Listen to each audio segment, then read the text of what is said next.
ৰূপহীহাটৰ জুৰিয়াৰ দলনিৰ 13 বছৰীয়া কিশোৰ সন্তানহীন 4 দিন ধৰি সন্তানহীন দলনি জুৰিয়াৰ 13 বছৰীয়া জাকিৰ হুছেইন নামৰ কিশোৰজন পৰিয়ালৰ লোকে বহু বিচাৰ খোচাৰ কৰিছে যদিও বৰ্তমানে সন্তান পোৱা নাই কিশোৰজনৰ যদি কোনো লোকে স্ক্ৰিনত দেখা পোৱা কিশোৰজনক দেখা পায় তেন্তে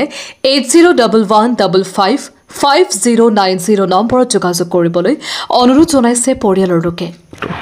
কওকচোন ল'ৰাটো মানে শনিবাৰ দিন গৈ সন্ধিয়াৰ অলপ আগতে ঘৰৰ পৰা গুচি গ'ল গুচি যোৱাৰ পিছত আমি ৰাতিপুৱা আনি পিছত যিকেলৈ জাগিৰ হোসেন ক'ত তখন আমাৰ ডাঙৰ খুৰীয়ে কৈছে জাগিৰ বাদ গেছে না বোলে গেছে না তখন গেছে না যখন বাদে বিচাৰিছে এই পৰ্যন্ত দিন জাকিৰ হোসেন কি হয় আপোনাৰ ল'ৰা হয় ক'ত ঘৰ মোৰ দলনি জেগা বয়সটো কিমান হ'ব তেখেত আমাৰ বয়স না যিজন হেৰুৱা হৈছে 13 বছৰ না 14 বছৰ 13-14 বছৰ